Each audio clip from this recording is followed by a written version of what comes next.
Welcome to Fitness Lit Breakdown. It's been a while. Took a little hiatus from the podcast, but I'm excited to get things kicked back up and running. Been doing a lot of research on some new articles that I think you guys will love, as well as lining up some guests to come back on and share their talents, share their gifts, share all the things they've learned as well in the fitness area. So I wanted to kick things off with a episode that I think will be really fun because you can use essentially as you're listening to this or right after listening to this, a lot of tools that you can implement right now into your fitness routine. And it's all kind of geared around this one question that I continue to get day in and day out. And it's, am I lifting enough weight? Fantastic question, right? Because depending on your goal, it's easy to get wrapped up in the exercises or the programming, or just the day in and day out grind of what it feels like to be doing that. And sometimes it's challenging to align how much weight you're lifting with your capacity, what your physiology is prepared for, what your mind and psychology is ready to do, because we know it's difficult to day in and day out lift and challenge yourself, right? So I thought it'd be fun to take it back one step and really just talk first about the term, which we've touched on in the past, about progressive overload. Now, the easiest way to think about progressive overload when you think about what it means, and really just to state it as simply and efficiently as we can, it's doing more work than you've done before, strategically over time. Okay, so it's like, how can I manipulate X, Y, and Z variables to make a change, right, by doing quote unquote more work, but the trend line working in that positive direction? Because, when you think about it just for a minute, it's like, well, I can't continue to just add weight forever, right? At some point, I'm going to get capped off with how much weight I can lift, right? So how can I continue to progressively overload? I think that's usually the first, point where I think most people's minds go, is like, well, I can add more weight, easy way to progressive overload. Great, right? Most of the time that might be later on in the list of things you should try, aside from technique in running through, different movement progressions and focusing on breathing and the velocity of your movements. All those kinds of things are, I think, things you can start with first before you start aggressively adding more weight. Unless you've been, resistance training and have a big history of it, then I think you can approach it a little bit differently. But again, just thinking about it simply, progressive overload, doing more work, and you're doing that strategically over a period of time, okay? And again, it doesn't have to be linear. I think that's where most of us get kind of stuck on that. And I think a lot of people have gotten, either injured or burnt out from that as well, because you just continually doing more and more and more work without any kind of downtime or scheduled, quote unquote, deloading, right? Where you're maybe doing a little bit less work or less volume or less resistance. So it's almost kind of like a stair step up, stair step down, but you kind of take, maybe 2 or 3 steps up, and then 1 step down, hang out on that lower step for a little while, then maybe another 2 steps up, and then another step down. So the trend line is in the right direction, right? It's going from a lower point on your graph in the bottom left part of the picture, and it kind of waves up and down, but those waves, if you were to draw a straight line, go up and to the right. So, that is a great way to think about how you can use progressive overload efficiently and smart. And then maybe have a timeline with it, because it can't just be from now until you die. Maybe you've got a structured program that you want to follow for 8 weeks or 12 weeks, and you see those undulating, sections of working more and working less, working more, working less, until you get to the end of that, and you can kind of reset, recalculate, figure out where you want to go, and start over again, right? So it's a really fun process from an experimental approach. I think it gives you a lot of flexibility, and it lets your mind see what work you're doing, and it helps you stay involved and engaged with the work. So a couple other ways I thought it would be fun to touch back on these again, maybe it's been a while since we've talked about them, is, what are some ways I can progressively overload? Obviously, the easiest one, which we talked about, is, gradually adding more weight over time. Again, doesn't have to be perfectly linear. So maybe it's you're slowly increasing specific movements by whatever weight it is, right? Maybe if it's an upper body movement, maybe I'm increasing it by 5 pounds every 3 weeks or whatever, right? Or a lower body movement, maybe I'm putting 10 pounds on extra on that last couple working sets over a 3 or 4 week span over time, right? But I kind of recommend doing a few other things first that I think can allow you to build some resiliency, some strength, some coordination in your movements before we start really loading up heavier, because that's going to put a big strain on our physiology, especially if you're not prepared for that kind of loading with those specific movements that you're doing.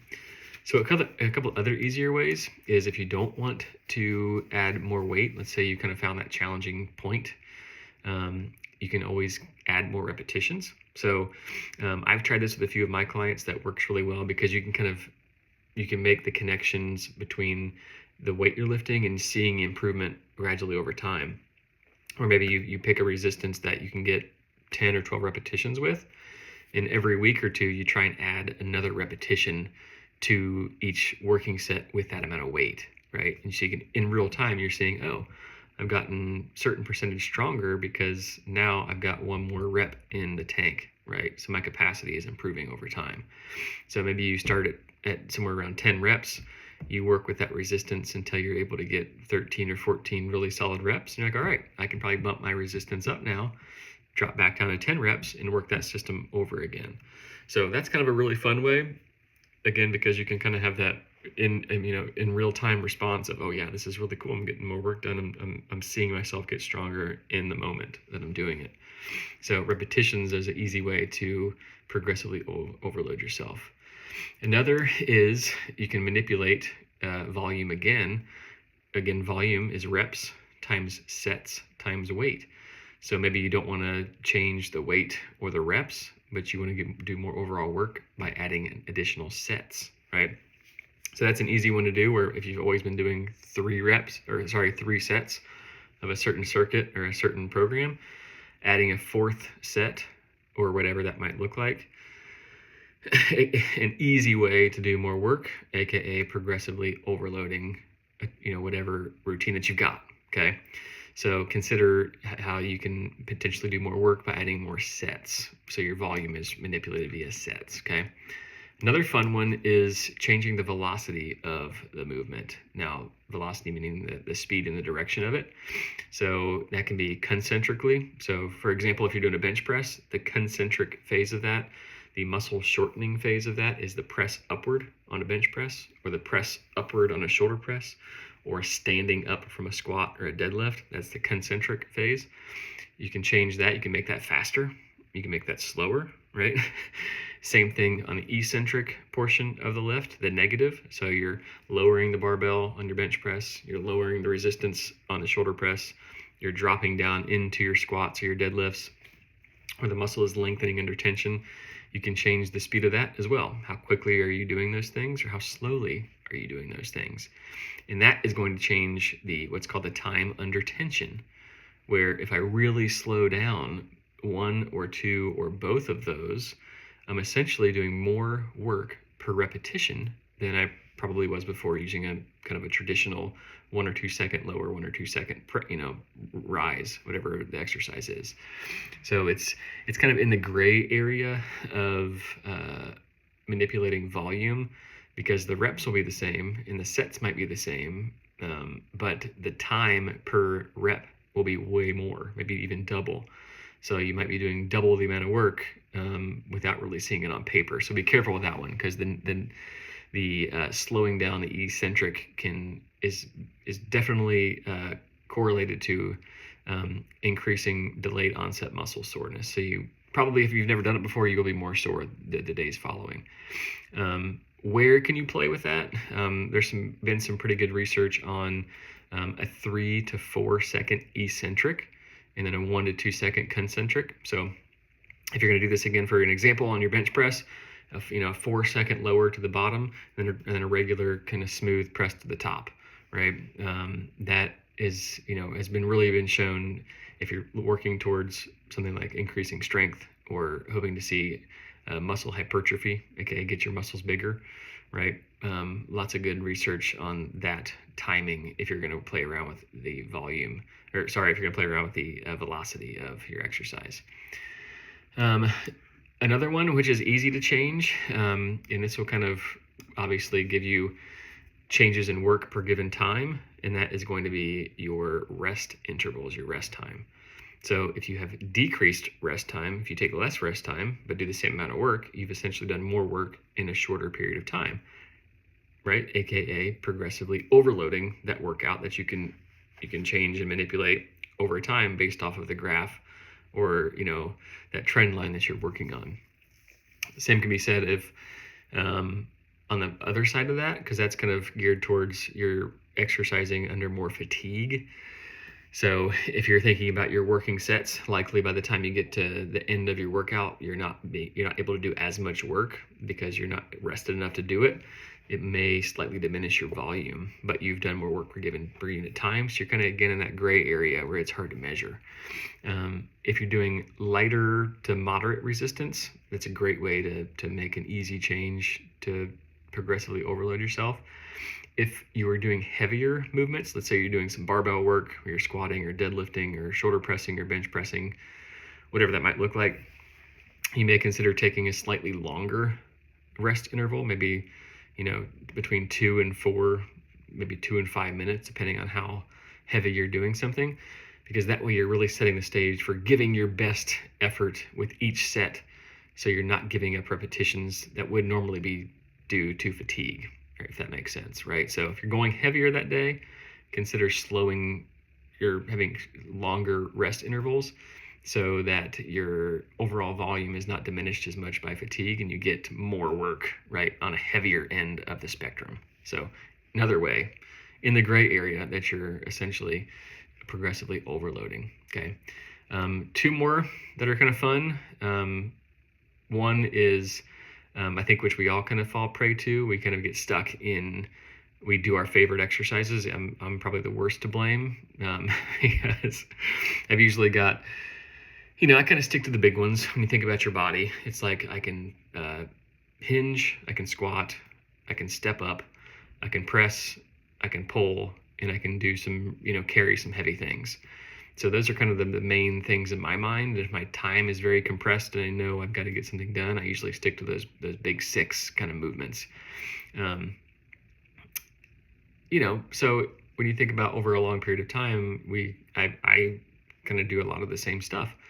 So it's important to, always introduce, throughout whatever time frame we're working on, is making sure we're challenging our neuromuscular system with new or novel movements that we either have never done or haven't done for a while, right? So adding in some variation is what I'm trying to get at here. Because those slight variations, even though it doesn't seem like much to the naked eye, the way in which our brain is engaging with our bodies and all the systems at play to do that movement may be totally different than a slightly different variation of that exercise. So just a little bit of variation can be a game changer as far as progressively overloading an exercise or a workout routine, okay? And the last one is plyometric or impact training. So impact is really just looking at different forms of landing. I think it's important that we continue to jump through the lifespan, or having the capacity to land effectively, athletically, to be able to move in any direction after we land.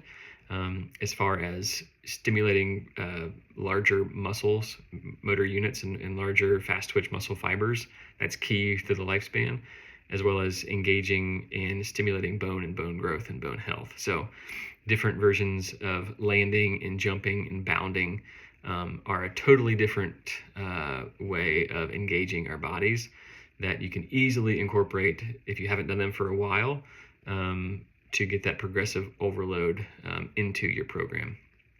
So be careful with those. I would kind of be conservative because the landings can add up in a workout session, because that's really how you kind of measure your repetitions, because you're obviously not doing a specific rep like you would a bench press or a bicep curl or whatever. you really count the amount of times your feet hit the ground. And if it's more of a force providing movement, like let's say you're doing, you're jumping off of a box that's 24 inches or whatever tall, that's obviously more intense than doing like going on your tippy toes and landing on your heels for like a heel drop exercise. So typically, when you're a beginner, maybe keep it to 60 to 80 times when your feet are actually touching and landing on the ground. That would count as a really solid number as far as a workout, and you can always progress slowly over time depending on how you feel, how you respond, how you recover from that. Just take your time with anything plyometric or impact, because it is a totally different stimulus compared to the other things we've talked about. So, how much of all of those things should I be doing at once? I would say maybe pick 1 to 2 of those things. If you're currently thinking, how can I slightly change up my routine right now? Maybe you stick to 1 or 2 of those. You can kind of double dip a little bit with volume, because maybe if you want to start with, hey, let's try more sets, or it's like, hey, I'm going to try and increase my repetitions per set or whatever. You've already got 2 right there. So, but maybe you could pick 1 or 2 of those things at a time, and give it, anywhere between 4 and 8 weeks is usually a good number to shoot for, because that's enough time for your nervous system to see the changes that you've done, make small, changes internally to accommodate to that, and then you can start to add in more work or more weight or whatever. And then by the time you're kind of done with 1 to 2 months, you're kind of like, all right, I could use a change here to kind of keep things stimulating and, keep your attention, especially as you're working. So, all of those things were a roundabout way to my original question of, how am I lifting enough weight, right? And that kind of, again, it comes back to your goal. All those other things you can manipulate to lift more weight or how much weight you want to be lifting. But really think about what your goal is. And if you think about, hey, I want to gain strength and muscle mass, easy way to think about where should I be working there, somewhere around 8 to 12 repetitions, where you're likely either going to failure or what's called 2 repetitions in reserve. And I've got another episode on that. But essentially, you're picking a resistance that you can get to whatever rep you're desiring, and then you can maybe get 2 more before you got to failure. That's your 2 repetitions in reserve. So somewhere between there and working to failure at 8 to 12 reps is a great way to see enough resistance that's going to help us with building strength, building bone, building muscle. All of those things are in that range that can be really helpful. So a nice way to do that is if I'm doing 3 sets, start at 12 reps your first set, go to 10 reps the second set, go to 8 reps the third set, and as you drop 2 reps with each set, you're adding resistance, right? Because the overall amount of repetitions is less, you can do more weight. Now, on the lower end of that spectrum, let's say you're somewhere between 4, 5, 6 reps, you're definitely working more on upper tier strength. A lot of times you're going to get a little bit more overall strength, especially when you're talking about that 95 to 100% of your capacity. You're building that more than what I just talked about in that 8 to 12 rep range. But again, it's a big toll on your tendons, on your ligaments, on your muscle, on your bone if you always stay there. So it's fun to use that intensity in small pockets throughout whatever program you're working in, and then jumping back into something a little bit lower intensity, so you're not taxing a lot of those really structural materials of our body that can break down if you don't give enough rest time in the program. So that's upper tier strength. Obviously going to build some muscle in there as well, and you're really taxing the bone at, if you're going to failure or close to it at somewhere around 5 repetitions, you're on the top end of all those things. But again, it's a big toll. I don't recommend staying there for more than maybe 3 or 4 weeks before dropping it back down and giving your body a break, because the resting portion of that, or the active resting portion, is going to be important from that load that you would have just done on your body. If you want to go more than 12 reps, if you're working somewhere at 12 up to 15, 16 repetitions, you'll likely build some strength, but we're not really taxing ourselves at at a very high level of our capacity. So we're really working on what's called muscular endurance. And that's a key part to our fitness. When you just think about what postures you're using throughout the day, right? The longer you stay in a posture, the more it can fatigue and the more you start feeling aches and pains and discomfort. Well, every now and then it's not a bad idea to work at a higher rep range to kind of bulletproof some parts of your body by increasing its muscular endurance, right? Its capacity to work at a lower level of intensity before you fatigue, right? So it kind of gives you that full spectrum of, can I be strong? Can I build some really good strength? Can I have some muscular endurance? That's kind of the spectrum at which we're working at, right? So if you want to build muscle, if you get much higher than 12 reps, even if you're working to failure, may not get you the goal you want and or bone. If you want to build muscle and bone and strength somewhere in that between that 5 to 12 rep range, again, not working in a linear fashion, if you always did 5 reps to failure forever, you're going to break down and see a lot of steps back compared to giving the appropriate amount of time and rest that your body needs to see improvement over time. So hopefully that all makes sense. I know it was kind of a lot to break down and think about. However, just being conservative when you think you need to, if your body's not responding, listen to it, slow down, deload, and the times you feel good, the days and weeks you feel great, those are good ones to really attack it and see what you're made of. So hope that was helpful. I've got some articles in the pipeline that we're going to break down here in the next few weeks. And then I've got a few people that I'm going to bring on that I'm interested to talk to that I think you'll benefit a lot from hearing from. So thanks again, y'all, for joining Fitness Lit Breakdown. Let's make 2025 great.